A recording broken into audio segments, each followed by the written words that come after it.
लेकर दूसरा कुछ करना।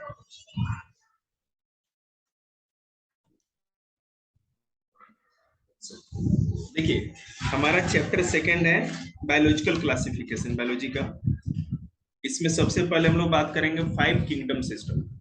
हमारे अर्थ पे जो भी लिविंग ऑर्गेनिज्म होगा, पहले लिविंग वर्ल्ड हमने पढ़ा है फर्स्ट चैप्टर, तो जो भी लिविंग वर्ल्ड होगा वो 5 के 5 किंगडम में 5 किंगडम्स के अंदर ही आएगा। तो ये 5 किंगडम सिस्टम अगर हम समझ लेते हैं तो इसी के अकॉर्डिंगली वो काम होगा।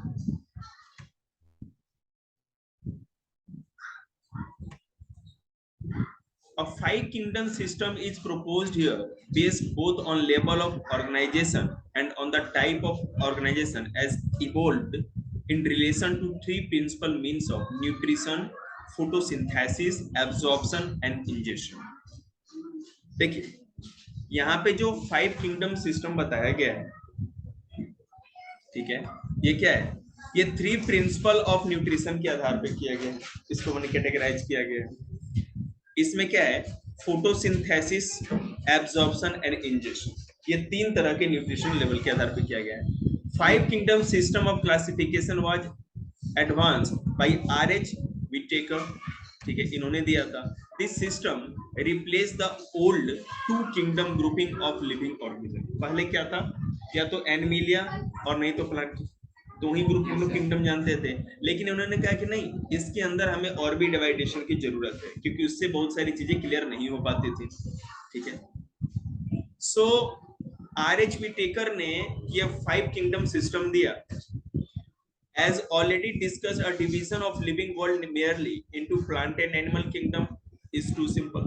पहले या तो प्लांट था नहीं तो एनिमल के आधार पर हम लोग करते थे। It does not take into account the gradual evolution of distinct plant and animal group. अब देखो ये लाइन आप देखिएगा, अगर आप किंगडम सिस्टम को केवल 2 ग्रुप में ही बांट देते हैं, प्लांट में और एनिमल में, तो प्रॉब्लम ये होगी कि जो प्लांट के अंदर भी बहुत different type of plants, animal के अंदर भी बहुत डिफरेंट टाइप ऑफ एनिमल्स या ऑर्गेनिज्म है, आप उसको अच्छे तरह से कैटेगराइज नहीं कर सकते, सही तरह से उसके सारे गुण को या जो भी कैरेक्टरिस्टिक्स नहीं बता पाओगे। एक ये प्रॉब्लम थी, इसीलिए विटेकर ने 5 किंगडम सिस्टम इजाद किया। It allows no place for those primitive organizations that even now are neither plant nor animal nor that are both. Primitive, primitive मतलब आदिकालीन, प्राचीन कालीन, मतलब जब अर्थ का ओरिजिन हुआ, ओरिजिन ऑफ लाइफ हुआ, जीवन की शुरुआत हुई, उस समय क्या बना, अर्थ पे क्या बना? आपको पता है ना, अर्थ पे लाइफ में सबसे पहले कौन सा जीव आया था? अगर कोई आपसे क्वेश्चन पूछ दे कि बैक्टीरिया आया था या वायरस आया था या प्लांट आया था या एनिमल आया था, ठीक है ना? अरे लगाना पड़ेगा, ये इसी टाइम पे स्टार्ट हो जाता है। मेरे आने से क्या होता है, आपको आना चाहिए ना। तो सवाल ये उठता है, तुम लोग का चैप्टर है ना क्लासिफिकेशन वाला, सुनना चाहते हो तो सुन सकते हो, कि 2 ग्रुप की जगह विटेकर को क्या प्रॉब्लम थी कि उन्होंने 5 किंगडम सिस्टम निकाला। इसलिए निकाला क्योंकि बहुत सारे ऐसे भी ऑर्गेनिज्म थे, जैसे मैंने इसको अंडरलाइन नहीं किया, no place for those primitive organism that even nor now are neither plant nor animal nor that are, ना तो कुछ ऐसे भी थे प्रिमिटिव ऑर्गेनिज्म जो ना तो प्लांट थे ना तो एनिमल थे, और ना ऐसा भी नहीं था कि दोनों की खासियत उसमें, तो उनको कहाँ रखा जाए? तो इसलिए क्या किया गया कि इन्होंने 5 किंगडम सिस्टम निकाला ताकि सब तरह के ऑर्गेनिज्म को अच्छी तरह से कैटेगराइज किया जा सके। Purchase by. अब देखो यहाँ पर ये भी एक सवाल उठता है, ये लिख लीजिएगा, अच्छा वीडियो में जो भी हाईलाइटेड चीज है वो आपको लिखना है। 5 kingdom classification of Whittaker is based on the following 3 criteria. Whittaker ने जो 5 किंगडम सिस्टम दिया, आखिर किस आधार पे दिया, क्राइटेरिया क्या था? जैसे मान लो मैं कहूं कि यहाँ पे कोई, हाँ तुम बोलो। नहीं बेटा, 7 में अगर आप 4 प्लस करेंगे तो 11 होगा ना, तभी टाइम है। तो क्राइटेरिया ये था, जैसे मैं आपको बताऊं, मैं कहूं कि ये अच्छा आर्ट वर्क करते हैं, आप अच्छा स्टडी करते हो और आप कुछ भी नहीं करते, तो किस बेसिस पे, मैंने कुछ ना कुछ बेसिस लगाया होगा ना। तो उसी तरह इन्होंने क्या किया, 3 बेसिस लगाया या क्राइटेरिया। वो क्या था, कॉम्प्लेक्सिटी ऑफ सेल स्ट्रक्चर, एक ऑर्गेनिज्म का दूसरे ऑर्गेनिज्म से जो एक डिस्टिंग्विश सेट किया गया, डिफरेंस बताया गया कि उनके सेल का स्ट्रक्चर कितना कॉम्प्लेक्स, मतलब जटिल है ना, मतलब एकदम जैसे जटिल, मतलब समझते हैं, कोई क्वेश्चन एकदम सिंपल है, 2 + 2 = 4, 4 होता है, लेकिन उसी को अगर पॉलिनोमियल्स के अंदर या किसी भी सेट रूट के अंदर लगा दिया जाए तो दिमाग घूम जाएगा, तो कॉम्प्लेक्स हो गया ना। तो वही कह रहे हैं कि सेल स्ट्रक्चर कितना कॉम्प्लेक्स है, उसके आधार पर कॉम्प्लेक्सिटी ऑफ ऑर्गेनिज्म बॉडी। एक जानवर है, हम जानवर का मतलब समझते हैं भैया 4 पांव होंगे, एक माने कि पूंछ होगा, मुंह होगा, नाक कितना होता है, लेकिन अब इतने तरह के ऑर्गेनिज्म में जाकर के सी के अंदर जाके देखिए, समझ रहे हैं ना। तो उस आधार पे उनकी बॉडी के कॉम्प्लेक्सिटी के आधार पे, तो सेल स्ट्रक्चर की कॉम्प्लेक्सिटी, जटिलता कि सेल की बनावट कितनी जटिल है, उनके ऑर्गेनिज्म या जीव की बॉडी का बनावट कितना जटिल है या अलग अलग टाइप का, मोड ऑफ ऑब्टेनिंग न्यूट्रिशन, वो किस तरह का न्यूट्रिशन लेते हैं, मतलब खाते कैसे हैं। हाइड्रा देखो किस तरह से खाता है, हम और आपका खाने का तरीका अलग है, मॉस्किटो के खाने का अपना न्यूट्रिशन लेने का तरीका अलग है ना, हाउस फ्लाई का सबका अलग अलग है। And phyco phylogenetic relationship, phylogenetic मतलब कि लाइट से रिलेटेड, ठीक है। तो इन 4 बेसिस पे 3 क्राइटेरिया, लेकिन यहाँ 4 कर दिया गया है, तो 5 किंगडम उन्होंने डिसाइड किया, Monera, protista, Plantae, fungi, Animalia, ठीक है, ये 5 किंगडम था। तो हम बात करते हैं, ये अगर चार्ट आपको याद हो जाए, ठीक है ना, तो पूरा चैप्टर ही आपके दिमाग में, तो आपको अपने नोट्स में ये चार्ट तो बनाना ही बनाना है, इसमें तो कोई मैंने गलती ही नहीं करना है कि हम नहीं करें, ठीक है। मैं पहले इसको समझा दूं और उसको आगे एक्सप्लेन करूं। देखिए, ये है कैरेक्टर्स 1 से 10 तक अलग अलग, और ये 5 आपके किंगडम है, ठीक है। टाइप ऑफ न्यूक्लियस, मैं बात कर रहा हूं कि कोई भी प्लांट होगा, माइक्रो ऑर्गेनिज्म मतलब बैक्टीरिया हो गया, या कोई भी एनिमल, मैमल्स जैसे इंसान भी है, बड़े भी होंगे, तो उनके अंदर सेल तो होगा ही, अगर लिविंग ऑर्गेनिज्म है तो सेल तो होगा ही, तो सेल के अंदर न्यूक्लियस का टाइप कैसा होगा, ठीक है। तो यहाँ न्यूक्लियस मोनेरा में प्रोकैरियोटिक होता है, प्रोटिस्टा में यूकैरियोटिक, याद रखिएगा, मोनेरा में केवल प्रोकैरियोटिक, नहीं तो प्रोटिस्टा, फंगी, प्लांटी और एनिमिलिया सब में यूकैरियोटिक होता है। अब आप सोच रहे होंगे कि सर ये कौन से सेल का टाइप है, ये सेल का टाइप नहीं, ऑर्गेनिज्म का टाइप है। प्रोकैरियोटिक मतलब होता है यूनिसेलुलर, बैक्टीरिया, वायरस, इस तरह का, जिसमें केवल एक ही सेल होता है, और यूकैरियोटिक मतलब कि मल्टी सेलुलर, ठीक है।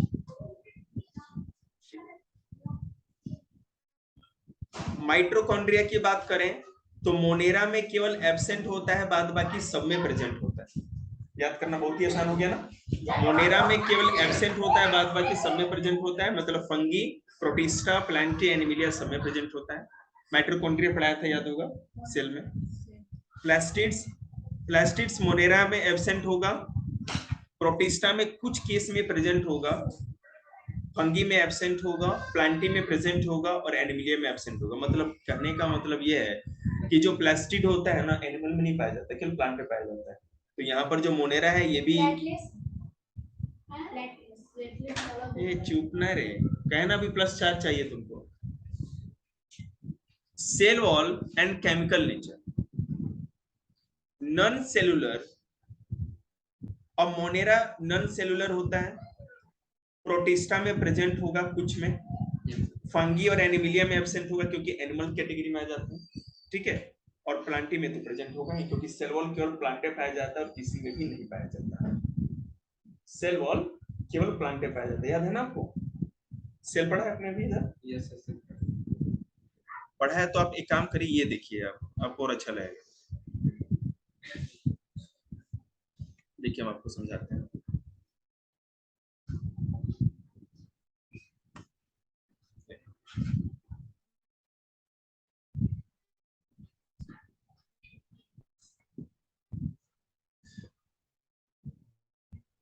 देखो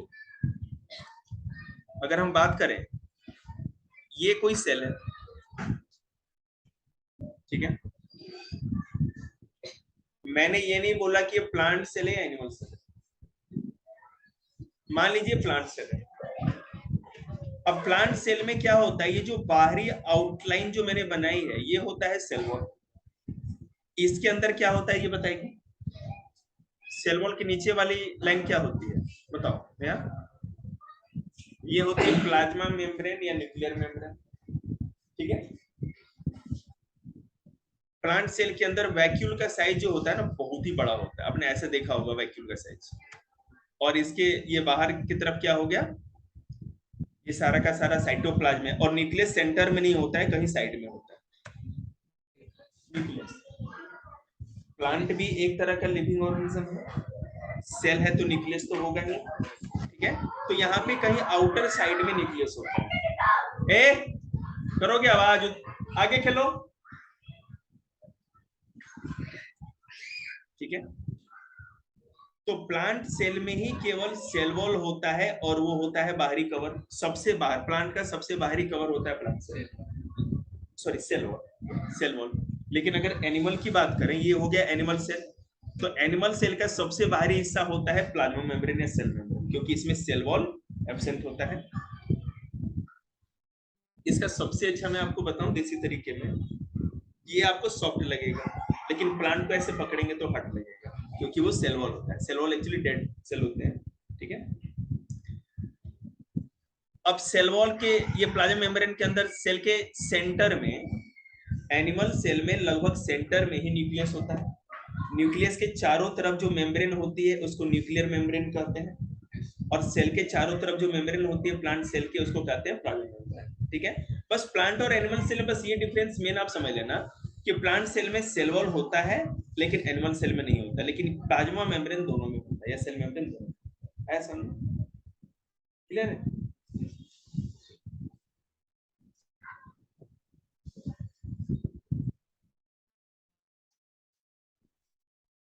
तो cell wall and chemical nature हमने बता दिया, सॉरी केमिकल नेचर नहीं मैंने बताया।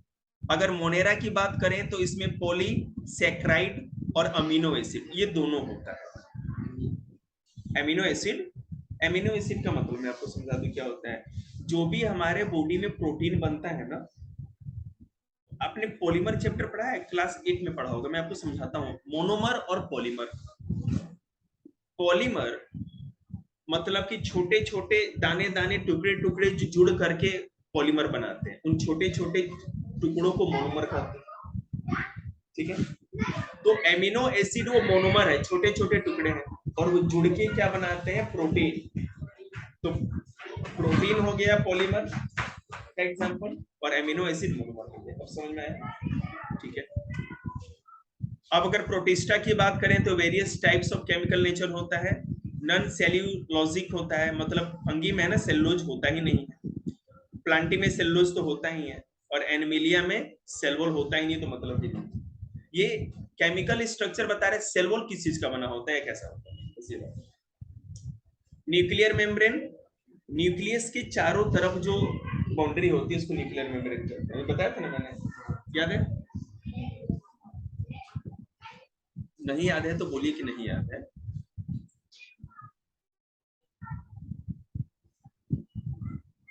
देखिए बताया था ना आप लोग को।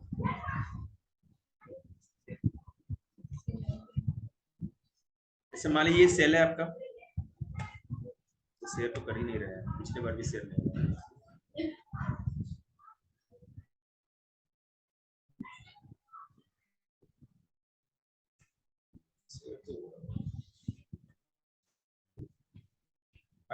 शेयर हो रहा है, आपको समझ में आ रहा है।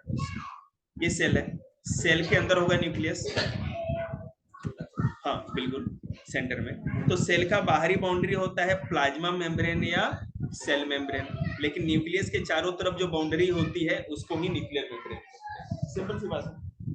सर जो न्यूक्लियर के बात है, न्यूक्लियर में होते हैं, हाँ, जो सेल के बात करते हैं, सेल मेम्ब्रेन, बस इतनी छोटी सी तो बात है। और क्या कुछ बड़ा था बेटा इसमें?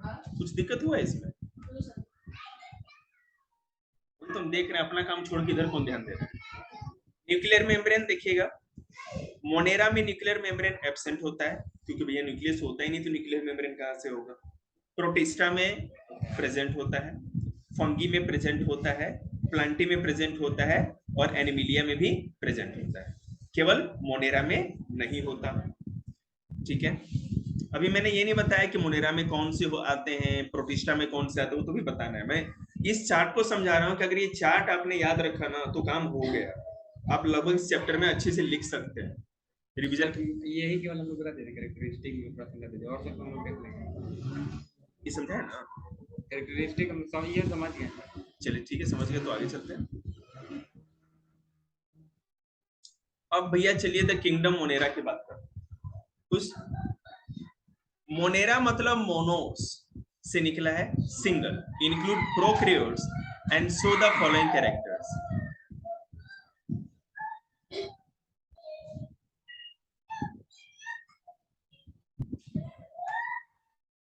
देखिए, द प्रोक्रियोट्स मोनेरा किंगडम में आते हैं। प्रोक्रियोट्स, प्रोक्रियोटिक मतलब कि जो बैक्टीरिया हो गया, आपका क्या कहते हैं, वायरस हो गया, जो सिंगल सेल वाले होते हैं।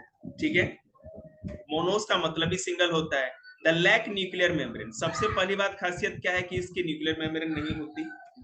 दूसरी, they are divide of plastids, mitochondria and advanced 9+2 stand flagella. बता रहे, they are typically unicellular organism but one group is a mycelial, मतलब इसमें सारे लगभग तो यूनिसेलुलर होते हैं, लेकिन एक ऐसा भी ग्रुप होता है जो माइसेलियल होता है, मतलब एक से ज्यादा इसमें होंगे। The predominant mode of nutrition is absorptive, but some group are photosynthetic और सेमोसिंथेटिक। ठीक है, इसमें अधिकतर तो एब्जॉर्प्टिव होंगे, जैसे बैक्टीरिया हो गया, वायरस एब्जॉर्ब कर लेता है न्यूट्रिशन और अपना काम चलाता है, लेकिन कुछ ऐसे भी हैं जो अपना फोटोसिंथेसिस भी करते हैं। ठीक है, ये चार खासियत। Reproduction is primarily asexual by fission और बडिंग, जैसे बैक्टीरिया में और हाइड्रा में इस समय आपने देखा होगा। इसमें असेक्सुअल रिप्रोडक्शन मतलब मेल फीमेल की जरूरत नहीं पड़ती, इसमें फिजन या बडिंग के द्वारा होता है। फिजन मतलब कि एक ही उसके बॉडी का एक हिस्सा टूट के दो हिस्से में बट गया तो दोनों में लाइफ हो गई। बडिंग मतलब एक हिस्सा है तो उसी से एक दूसरा निकल गया और उससे फिर वो टूट के अलग हो गया तो उससे लाइफ हो गई। हाँ, protosexual phenomena also occurs. The organisms are non-motile or moved by beating of single flagella or by gliding. देखो, आपको ये 10 का 10 9 का 9 नहीं लिखना, आप इसमें से कोई भी 5 उठा के लिख लेंगे, ठीक है ना? तो ये मैंने आपके ऊपर छोड़ दिया, लेकिन ये 4 तो जरूर लिखना। और सबसे अधिक है most organism bear a rigid cell wall, ये भी लिख सकते हैं। रिगिड मतलब सख्त, कठोर। हाँ ठीक है, जो भी नहीं आए पूछिए। न्यूट्रिशन इन किंगडम मोनेरा, तो ये समझ में आ गया कि मोनेरा जो है किंगडम वो क्या होता है, उसकी क्या खासियत है, मेन कैरेक्टरिस्टिक्स क्या है। अब हम बात करेंगे न्यूट्रिशन की। They show both autotrophic and heterotrophic mode of nutrition. Autotrophic मतलब भैया खुद से अपना खाना बना लेंगे, फूड के लिए डिपेंडेंट दूसरे पे नहीं है, जैसे कि प्लांट। और हेटेरोट्रोपिक मतलब कि अपना खाना नहीं बना सकते। हम इंसान भी हेटेरोट्रोपिक न्यूट्रिशन को अपनाते हैं, अपना खाना खुद थोड़ी बना सकते हैं। वैसा थोड़ी है कि झुमकिए डोरेमोन की तरह गेहूं निकल के आ जाएगा हाथ में, ऐसा नहीं हो सकता। देखिए,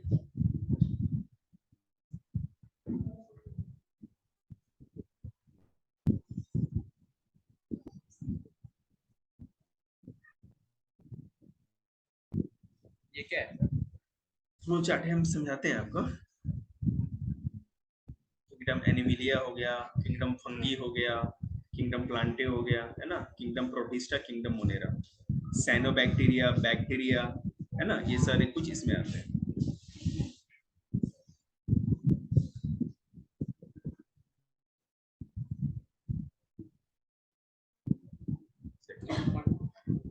हाँ, अरे किसी बात कर रहे हैं। अब किंगडम मोनेरा है ना, देखिए आर्किबैक्टीरिया, बैक्टीरिया, ये सब कुछ पढ़ना है, आपको पता है जी? हाँ नहीं, ये आ रहा है हाँ, पूरा नहीं आ रहा है। तो ऑटोट्रॉपिक और हेटेरोट्रॉपिक न्यूट्रिशन आपको पता है, इसमें तो हमको ज्यादा बताने की जरूरत नहीं है, ठीक है। अब हम लोग कहेंगे आर्किबैक्टीरिया क्या होता है। देखिएगा, archaebacteria exhibit the following characters. Kingdom Monera में एक उसका ग्रुप आता है जिसका नाम है आर्किबैक्टीरिया, ठीक है। अब इसके क्या कैरेक्टरिस्टिक्स हैं, क्या गुण है, कैरेक्टर है। They are found at most harsh habitat. Harsh मतलब कि कठिन, मतलब कि जैसे अब जैसे उबलता हुआ कहीं ज्वालामुखी का पानी अग्रेसर हो, वहां पे होना, ज्वालामुखी के अंदर हो जाना, बहुत ज्यादा एकदम आर्कटिक रीजन में, अंटार्कटिक में ज्यादा सर्दी है वहां पर हो जाना, तो जहां पे मोस्टली कोई जीव नहीं जी सकता वहां पर। एक्सट्रीम सॉल्टी एरिया, हैलोफाइल्स, जहां बहुत ज्यादा नमकीन एरिया हो, जैसे मिट्टी में बहुत ज्यादा नमक हो या पानी में नमक हो, है ना, तो उसको उस इलाके को हैलोफाइल्स कहते हैं। ओशन में बिल्कुल, पर ओशियन में नहीं, मैं आपको बताता हूँ, ओशियन से भी ज्यादा कुछ लेक्स ऐसे हमारे अर्थ पर है ना, जैसे डेड सी की बात कर रहे हैं, ठीक है, तो एक छोटा सा सी है। इसके अलावा अगर डेड सी को अगर कहें तो वॉन लेक जो आपका यहाँ पर है टर्की में, जिसको तुर्की अब नया नाम हो गया उसका, वहां पर तो बहुत ज्यादा वहां पे सैलिनिटी हो पाई जाती है। इतना ज्यादा नमकीन पानी के वहां जाकर के आपको मैं फेंक दूंगा तो पानी के ऊपर तैरते रहेंगे, आपको भेजेंगे सर, है ना। अभी मत पूछेगा ऐसा क्यों होता है, क्योंकि अभी टाइम नहीं है मेरे पास। एक्सट्रीम सॉल्टी एरिया हैलोफाइल्स में पाया जाता है। हॉट स्प्रिंग मतलब थर्मो एसिडोफाइल्स, हॉट स्प्रिंग को कहते हैं। ज्वालामुखी का जो पानी नीचे से आता है ना, तो गर्म पानी अधिकतर आपको ये कहाँ मिलेगा पता है, ये आइसलैंड, अफ्रीका में कैसे कुछ नहीं। मार्शी एरिया, मैथनोजिन्स, मीथेन गैस होती है, मार्शी मतलब दलदली इलाका, कीचड़ वाला, समझ रहे। अब हम आपको समझाते हैं इसका ऐसा क्यों। जितने भी अर्थ पे दलदली इलाके, जहां कीचड़ दलदल ज्यादा रहता है, वहां पर उसको मार्शी लैंड कहते हैं। मार्स मतलब कीचड़ या दलदल, और उसको मैथनोजिन्स मतलब ये हुआ कि मीथेन गैस वहां से निकलती है। ऐसा क्यों, दलदल जहां पे है वहां पे एनिमल हो गया या कोई प्लांट जो गिरा ना, उसको बैक्टीरिया सड़ाएगा, और जब सड़ाएगा तो मीथेन गैस जनरेट होगी, समझ रहे। ये पहला चीज तो क्लियर होगी, कैरेक्टर, कि ये सब बहुत ही अधिक हार्श हैबिटेट में पाए जाते हैं, पहला कैरेक्टरिस्टिक। दूसरा, archaebacteria have different cell wall structure when compared with other bacteria. As a result, they are able to tolerate extreme condition. मैं कहूँ कि ये चमड़ी जो है ये सॉफ्ट है, एक माचिस की तिल्ली यहाँ लगाएंगे चल जाएगा ना, yes. और वहीं पे आयरन मैन वाला कुछ यहाँ पे इंतजाम कर ले तो कोई दिक्कत होगा, नहीं होगा। तो ये बैक्टीरिया समझो एक तरह का आयरन मैन है। आर्किबैक्टीरिया मतलब एक तरह का आयरन मैन। दूसरे बैक्टीरिया की जो आउटर बॉडी कवरिंग है, मतलब जो ऊपर का स्किन है, वो ज्यादा हार्श कंडीशन को नहीं सह सकती, लेकिन इसका जो सेल वॉल होता है एक बहुत हार्ड कवरिंग होता है ऊपर से, ठीक है, जिससे किसी भी इलाके में रह सकता है। Archaebacteria have different cell wall structure, याद रखिएगा, when compared with other bacteria. इतना भी लिख दो तो काम चल जाएगा। मैथनोजेंस are found in guts of many ruminant animals like cow and buffaloes. मैथनोजेन पता है क्या होता है, मैथनोजेन एक तरह का बैक्टीरिया होता है। रूमिनेंट, रूमिनेंट मतलब समझते हैं एनिमल क्या होता है, रूमिनेंट मतलब कि जो जुगाली करते हैं, रूमिनेशन, रूमिनेशन जुगाली करते हैं ना, जुगाली, अरे गाय पगुराते हैं मुनि, जो झाग निकलता है उसको क्या कहते हैं, समझते तो हैं, क्या कहते हैं बताओ, भोजपुरी में क्या कहते हैं, हाँ पगुराते हैं ना, बंदे वाले जो भोजपुरी पढ़ा है। तो मतलब जो गाय या भैंस जब वो माउथ चलाते हैं इस तरह से च्यूइंग करते हैं, च्यूइंग करते हैं ना, तो उसको एक्चुअली रूमिनेशन कहते हैं। रूमिनेशन का मतलब ये हुआ कि दोबारा फूड को अपने स्टमक से माउथ में लेके आते हैं, क्योंकि जब गाय या भैंस जितने भी, अरे चुप यार, पूरे हिंदुस्तान के पास भेजोगे यही, गाय या भैंस या कोई भी हर्बीवोरस एनिमल जो केवल प्लांट को खाते हैं, उनको च्यूइंग करना पड़ता है, बार बार रूमिनेशन करना पड़ता है। बकरी भी करती है, हिरन भी करता है, जिराफ भी करता है, ठीक है ना। ये सबको करना पड़ता है। इसलिए करते हैं क्योंकि दोबारा जब वो खाते हैं ना तो साथ साथ बहुत ज्यादा घास खा करके पेट में ले जाते हैं और वो सेलुलोज पचाना बड़ा मुश्किल है, तो माउथ में लाके सलाइवा को मिक्स करते हैं। मैथनोजेंस नाम का बैक्टीरिया इन रूमिनेंट एनिमल के पेट में पाया जाता है, जिसके कारण ये अच्छी तरह से डाइजेस्ट हो पाता है। हमारे पेट में वो बैक्टीरिया नहीं पाया जाता, इसलिए घास या आप क्या कहते हैं दाल पत्ती खाएंगे तो आपसे डाइजेस्ट नहीं हो पाएगा। समझ? एक चीज और भी है, क्या बोले दाल? नहीं, घास दाल पत्ती ये सब जितनी भी चीजें हैं प्लांट्स, गाय खा लेगी पच जाएगा, हम और आप खाएंगे तो नहीं पचेगा। इसका एक और कारण, हमारे बॉडी के अंदर अपेंडिक्स जो होता है ना वो बहुत ही छोटा साइज होता है। अपेंडिक्स पता है कहाँ होता है? लार्ज इंटेस्टाइन और स्मॉल इंटेस्टाइन के जॉइंट पे होता है, ठीक है? वो छोटा होता है। हम अपने बॉडी से कट करके निकलवा भी दे तो कोई मतलब नहीं, क्योंकि जब हम लोग प्रिमिटिव थे, जब हम लोग गोरिल्ला थे तो वो भी घास दाल पत्ती खाते थे, प्लांट खाते थे, तो उनके अंदर अपेंडिक्स बड़े साइज का था क्योंकि वो सेलुलोज को डाइजेस्ट करते थे।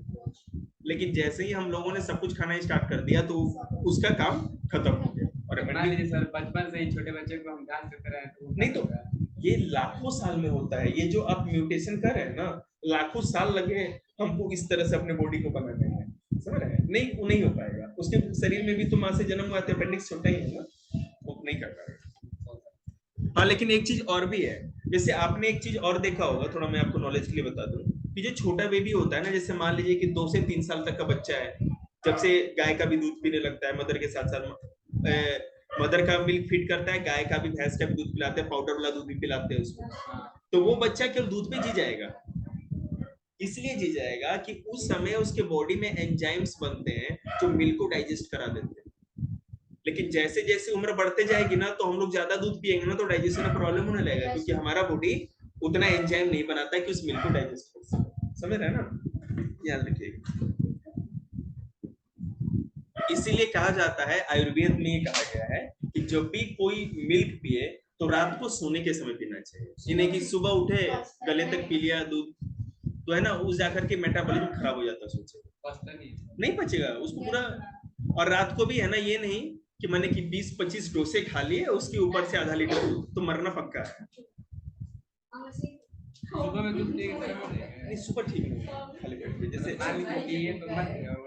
नहीं, मतलब अच्छा नहीं है, धीरे धीरे आपका डाइजेस्टिव सिस्टम पे असर पड़ेगा उसको।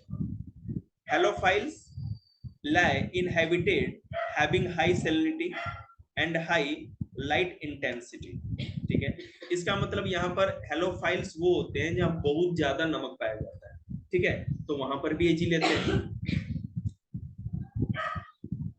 ये जितने मैंने कैरेक्टरिस्टिक्स बताए इसी को डिफाइन कर देगा। फैक्यूलेटिव और obligate एनिरोब्स that chemoheterotrophically or facultative chemoautotropically live in hot sulfur spring are similar area are called thermoacidophiles। देखिए, कुछ बैक्टीरिया ऐसे भी हैं जो गर्म सल्फर स्प्रिंग में पाए जाते हैं। मैं आपको बताता हूँ, ज्वालामुखी से जो लावा निकलता है ना, तो ऐसा होता है कि जब लावा निकलता नहीं है तो वो अंदर से वो गर्म पानी निकलता है। हाँ, जो नहीं कहते कुंड होता है गर्म पानी का, तो उस पानी में सल्फर की मात्रा बहुत ज्यादा होती है। काहे कूद रहे आराम से? राजगीर में है, लेकिन वहाँ सल्फर नहीं पाया जाता उसमें, ठीक है ना? एक्चुअली वो जा करके ना वो रिफाइन हो करके आता है अच्छे तरह से, तो वहां पे नहा सकते हैं। नहीं तो इस सल्फर वाले पानी में। और हाँ, एक चीज और है, आपने सुना होगा मैंने कि दादा उदा लोग से या किसी बड़े लोग से कि इस कुंड में स्नान करेंगे तो चर्म रोग खत्म हो जाएगा, स्किन की डिजीज खत्म हो जाएगी। क्योंकि आप जितना भी स्किन का क्रीम लगाते हो, जो अगर खाओ या दांत खाज खुजली हो जाता है, उसमें सल्फर की मात्रा होती है। सल्फर उस चीज को खत्म करता है, उस बैक्टीरिया को। तो ये सल्फर वाला जो स्प्रिंग है, सल्फर वाला जो झरना है, वहां नहाएंगे तो उस पानी में तो सल्फर है, तो आपकी स्किन डिजीज खत्म हो सकती है। समझ रहे हैं ना? मान लीजिए मतलब सर सल्फर लाए, लाइब्रेरी सल्फर ही लाए और वही बॉडी लगाते रहे तो ठीक है? हाँ, बिल्कुल लगा सकते हैं, लेकिन नहीं, हम बता रहे हैं उसमें क्या दिक्कत है कि जैसे अब सल्फर का कंटेंट अगर बॉडी में अगर आप रब करते हो, लगाते हो, तो ये भी केमिकली आपको देखना पड़ेगा ना, मतलब कि वो कितनी मात्रा में होना चाहिए। तो उसमें जो हम लोग ट्यूब लेके आते हैं क्रीम का, तो उसमें और ऑर्नामेंट के साथ मिक्स करके बनाते हैं, तो उसमें एक लिमिटेड मात्रा होती है, वो जो केमिस्ट जो होते हैं साइंटिस्ट लोग वो देख करके बनाते हैं, है ना। वैसा नहीं कि सल्फर लेके लगा लें तो दिक्कत भी हो सकती है, स्किन जल सकता है। ठीक है, बैक्टीरिया की बात करते हैं। एंटोन वैन लीवेनहॉक ने डिस्कवर किया था 1676 में बैक्टीरिया को, याद रखिएगा। याद सकता है। हाँ, अरे बिल्कुल।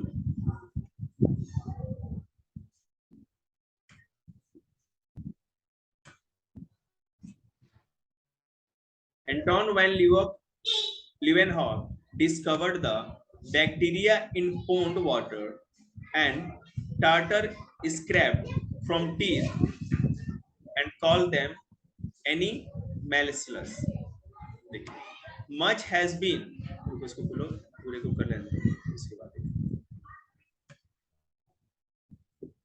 Much has been added to our knowledge about bacteria during the last few decades.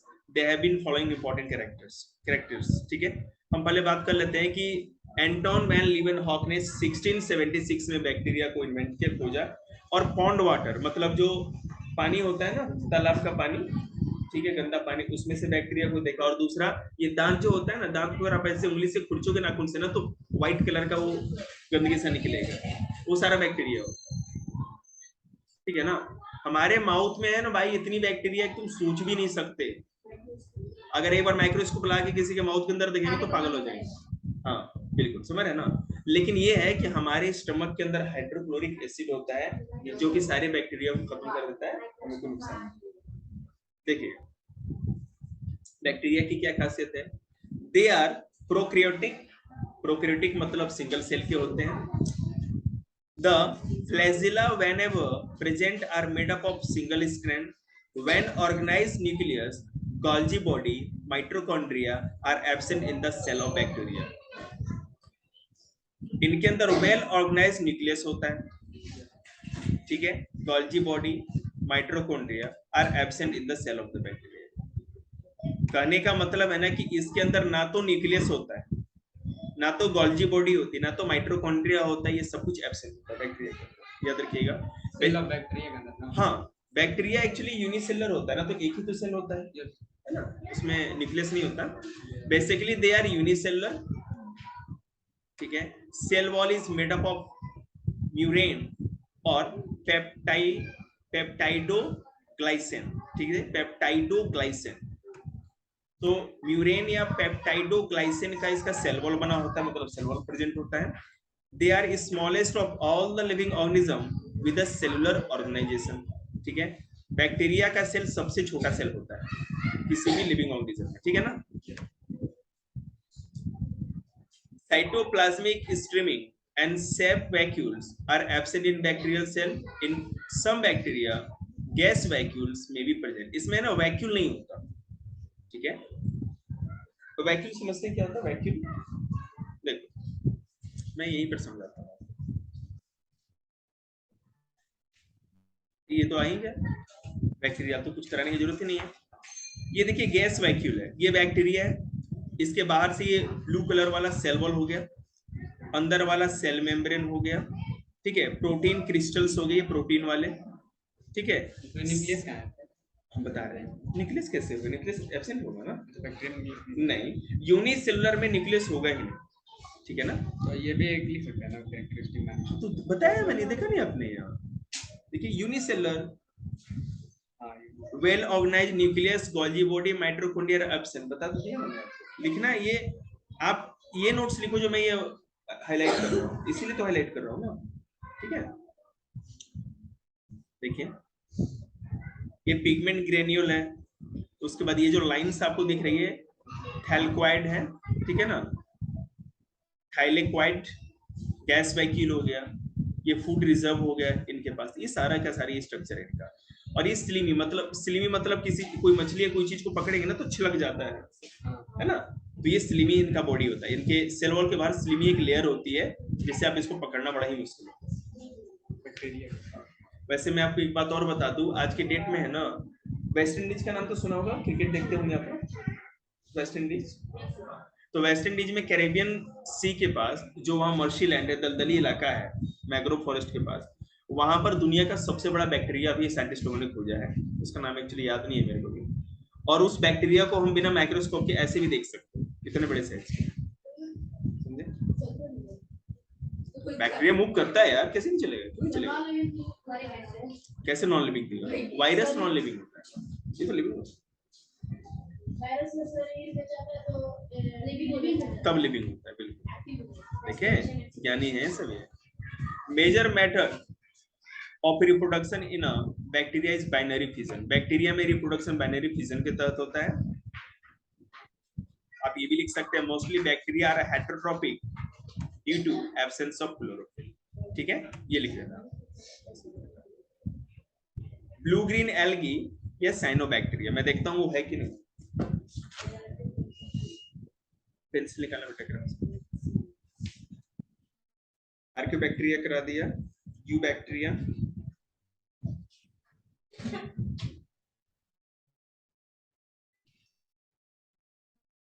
Tropic bacteria,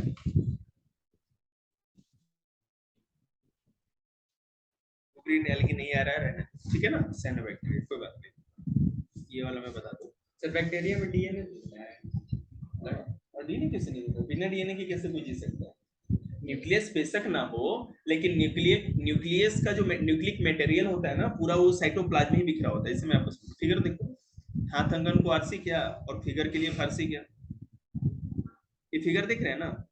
actually क्या होता है ना कि अगर मैं इसके अंदर कुछ ड्रॉ करके दिखाऊं तो आपको अच्छे समझ में आएगा। तो क्या देख रहे हो? चलो कल से तुम्हारा 500 रुपये फीस बढ़ेगा।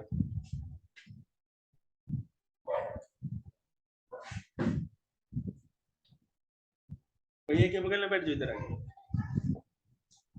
देखो, तुम लोगों को इच्छा नहीं है, बच्चे सीखना चाहते हैं। अगर मैं इसके अंदर एक न्यूक्लियस डेवलप कर दूं, बना दूं सपोज दैट, तो आपको पता है इस न्यूक्लियस के अंदर ही न्यूक्लियर मटेरियल होता ना। और न्यूक्लियर मटेरियल क्या होता है, मैं यहाँ पर आपको दिखाता हूँ। ये मान लीजिए कि न्यूक्लियस है, ठीक है। अब इसके अंदर धागे जैसी चीजें होंगी, ठीक है ना, इसको कहते हैं क्रोमोसोम, ठीक है। अब ये अगर एक क्रोमोसोम को अगर हम बाहर निकालें, क्रोमोसोम को, तो क्रोमोसोम के अंदर क्या होता है? डीएनए, ठीक है ना। क्रोमोसोम के अंदर होता है डीएनए, इस तरह से छोटा छोटा ये हिस्सा होगा। और अगर हम एक डीएनए निकाल दें बाहर, ठीक है, तो इस डीएनए के अंदर क्या होता है? जीन्स होते हैं, ठीक है। इसके अंदर जीन्स होते हैं, और वो जीन्स ही सारे कैरेक्टर्स होते हैं जो भी हमारे जीन होते हैं। बात समझ में आया? लेकिन यहाँ न्यूक्लियस है ही नहीं। तो अगर यूनिसेलर ऑर्गेनिज्म जिनके अंदर न्यूक्लियस नहीं होता, ठीक है, अगर न्यूक्लियस नहीं होता तो क्या होता है? उनका जो साइटोप्लाज्म होता है, मतलब ये साइटोप्लाज्म है ना, ये भरा हुआ, तो ये पूरा का पूरा साइटोप्लाज्म जो इसके अंदर ही न्यूक्लियर मटेरियल पाया जाता है, ठीक है। क्योंकि डीएनए बनी होगा, उसी से तो सब कुछ होता है, उनके लाइफ जनरेट होता है। एक्चुअली मैंने है ना इसको कराया नहीं, यही तुम्हारे एनसीईआरटी में ज्यादा दे रखा है, तो इसको अच्छे समझ।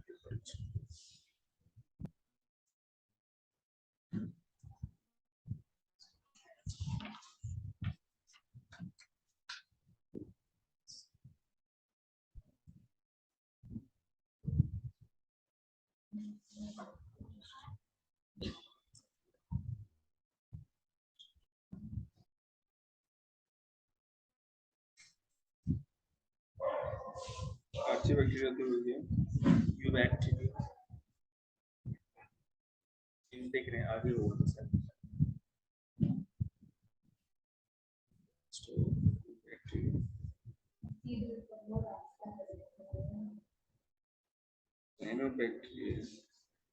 साइनोबैक्टीरिया भी है।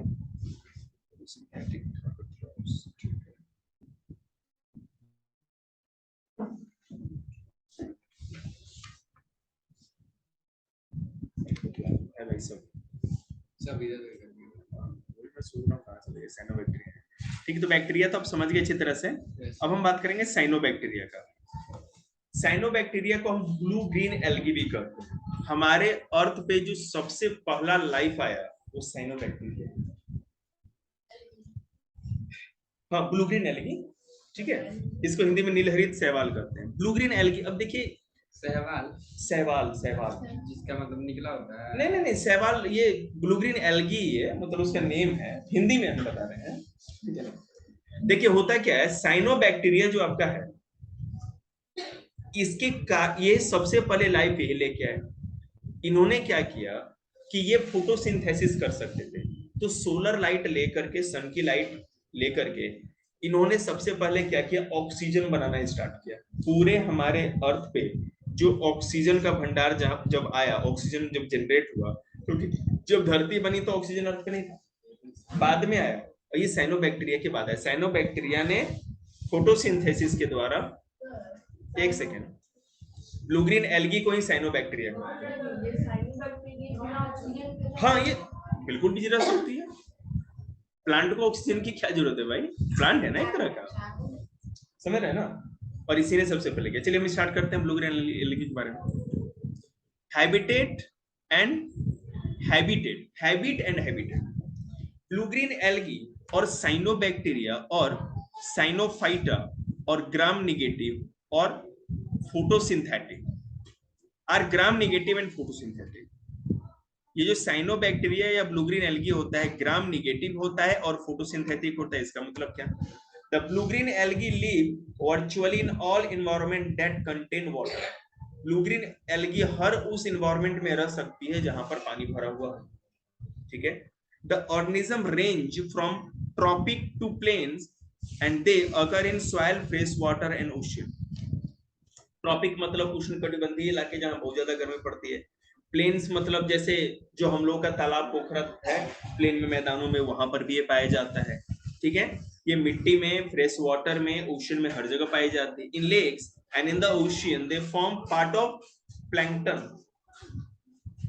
अगर आप बात करेंगे झीलों की या ओशियन की, तो वहां पे प्लैंकटन का निर्माण करती है। प्लैंकटन होता क्या है, वो भी माइक्रोस्कोपिक होता है, प्लांट का हिस्सा होता है, प्लांट में आएगा, और उसी को मछलियां खा करके या एक्वेटिक एनिमल खा करके अपना पेट पालते हैं, ठीक है।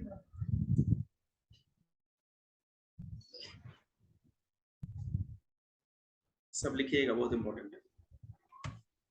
Some cyanobacteria live in the icy water of glaciers, other in hot spring where temperature reaches 85 degree Celsius और मोर। अब भैया मान लो कि कहीं पर ग्लेशियर में, जहां पर माइनस में टेम्परेचर होता है, और यहाँ पे हॉट स्प्रिंग मतलब कि गर्म पानी का जो झरना होगा वहां पे 85 डिग्री सेल्सियस। अभी अगर 40 डिग्री सेल्सियस हो जाएगा ना, और धूप में चल गए घंटे, तो चक्कर खा के गिर जाएंगे 50 डिग्री, और 85 तो बहुत ज्यादा होता है, माने बॉइलिंग पॉइंट से थोड़ा सा ही कम, 15 डिग्री कम। तो वहां पर भी साइनोबैक्टीरिया ब्लू ग्रीन एल्गी पाई जाती है, ठीक है। Some blue green algae live as symbionts with other organisms. For example, they often are the algal member of lichen. ठीक है, ये लाइकन के साथ भी रहते हैं। सिम्बायोसिस होता है ना, सहजीविता, मतलब उसी के साथ चिपके रहेगा और अपना न्यूट्रिशन लेता रहेगा, तो इस पोजीशन में भी रहते हैं। तो ये तो हो गया आपका हैबिटेट, हैबिट और हैबिटेट कि ब्लू ग्रीन एल्गी कैसी होती है, क्या हैबिट्स होते हैं, कैसे अपना पोषण करते हैं, न्यूट्रिशन लेते हैं, और साथ ही साथ रहते कहाँ पे हैं। कैरेक्टर्स,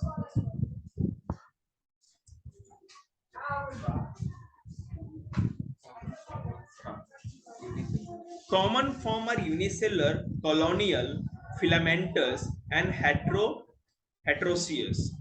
हेट्रोसियस मतलब कि दूसरे पे डिपेंड रहते हैं अपने फूड के लिए। फिलामेंटस मतलब फिलामेंट के जैसा इनका स्ट्रक्चर होता है, ठीक है, धागे की तरह। कॉलोनियल मतलब कॉलोनी में रहते हैं, और यूनिसेलर मतलब कि सिंगल सेल के होते हैं, ठीक है। कॉलोनियल मतलब कॉलोनी में, मतलब कि जैसे ये ग्रुप में रहते हैं, ये कहने का मतलब। The cell wall possesses an outer sheath or outside which is jelly-like, slimy and mucilaginous. ये ना स्लिमी, मतलब इनका जो सेल वॉल होता है, सेल वॉल का बाहरी हिस्सा स्लिमी होता है, मतलब चिपचिपा, तेल के जैसा। आप हाथ में पकड़ेंगे तो फिसल के निकल जाएगा, इस तरह से। तो वैसे साइनोबैक्टीरिया को हाथ में नहीं पकड़ पाएंगे, इतना छोटा को कहाँ पकड़ेंगे। ये क्लियर हो गया, दूसरा पॉइंट भी क्लियर है। जिसको समझ में नहीं आएगा केवल 11th को, वो पूछ सकते हैं। The cell content are divided into two regions. इनके सेल का जो भी हिस्सा है वो दो हिस्सों में बटा होता है। एक होता है क्रोमेटोप्लाज्म और दूसरा होता है सेंट्रोप्लाज्म। ठीक है, आउटर हिस्सा जो बाहरी हिस्सा होता है उसको क्रोमेटोप्लाज्म कहेंगे, हैविंग फोटोसिंथेटिक पिगमेंट, क्योंकि उस पे फोटोसिंथेटिक पिगमेंट मतलब क्या होगा कि उस पे ऐसे क्लोरोप्लास्ट होंगे जो सनलाइट को एब्जॉर्ब करके फोटोसिंथेसिस करेंगे, प्रकाश संश्लेषण, तो बाहरी होगा ना। और दूसरा क्या होगा, इनर कलरलेस सेंट्रोप्लाज्म, जो अंदर का हिस्सा होगा उसका कोई कलर नहीं होगा, उसको सेंट्रोप्लाज्म कहेंगे। इनका सेल वॉल टू लेयर्ड होगा। The inner wall is made up of the peptidoglycan and mucopeptides built up from amino sugar and amino acid। ठीक है, टू लेयर्ड होगा और जो अंदर वाला होगा वो इन सब चीजों का बना होगा, जैसे एमिनो सुगर इन सब होगा और एमिनो एसिड्स का। ठीक है, और बाहर वाला तो आपको पता है स्लिमी, ये स्लिमी रहता है। ठीक है, bacteria and blue green algae lack mitochondria, true vacuole and endoplasmic reticulum. Mitochondria नहीं होता, एंडोप्लाज्मिक रेटिकुलम नहीं होता और वैक्यूल नहीं होता। ठीक है, चलिए अब इतना 9, 10, 11, 12 इतना क्या जरूरत नहीं है, हम लोग केवल 5 छो भी जानेंगे तो काम कर सकते हैं।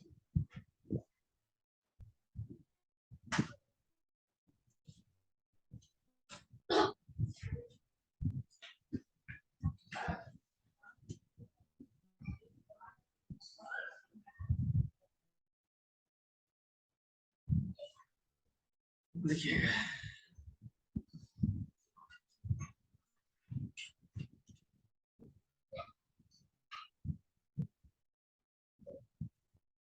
आप लोग जाते नहीं,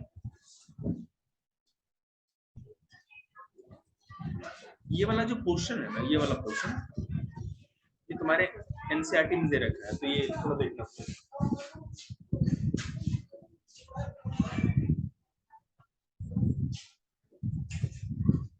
न्यूट्रिशन इन किंगडम मोनेरा, ठीक है ना, इसको अच्छे से देख लेते हैं। ये ऑटोट्रॉपिक और हेटरोट्रॉपिक भी होता है, लेकिन यहाँ पर थोड़ा इसको ज्यादा डीपली दे रखा है तो हमें देखना होगा। ऑटोट्रॉप्स, देखो इसमें क्या है कि these are able to form their own food by one of the following method. ठीक है, ये ऑटोट्रॉपिक बैक्टीरिया जो होंगे वो अपना खाना खुद से बना लेंगे, पहली बात। और दूसरी बात ये है कि ये किस मेथड से करेंगे, तो दो मेथड से ऐसा कर सकते हैं। पहला है फोटो ऑटोट्रॉप्स और दूसरा है केमो ऑटोट्रॉप्स। तो photo autotrophs they prepare their own food by reducing CO2 using light energy. ठीक है, CO2 को तोड़ करके क्या करते हैं, लाइट एनर्जी का इस्तेमाल करके अपना खाना बनाते हैं। और दूसरा chemo autotrophs, they form their food by energy derived from chemical reaction, ये केमिकल रिएक्शन के द्वारा करते हैं। ठीक है, तो ऑटोट्रॉप्स तो ये हो गया। अगर आपसे कहा जाएगा कि न्यूट्रिशन इन मोनेरा, तो हम कहेंगे ऑटोट्रॉप्स और हेटरोट्रॉप्स। ऑटोट्रॉप्स दो टाइप के, फोटो ऑटोट्रॉप्स और केमी ऑटोट्रॉप्स। ठीक है, अब आगे देखते हैं हेटरोट्रॉप्स में क्या होता है। A few live in symbiosis while other form association of commensalism. Saprophytes cause decay, fermentation or putrefaction of dead organic matter. In the process of fermentation there is an anaerobic breakdown of carbohydrate into CO2, alcohol and some energy.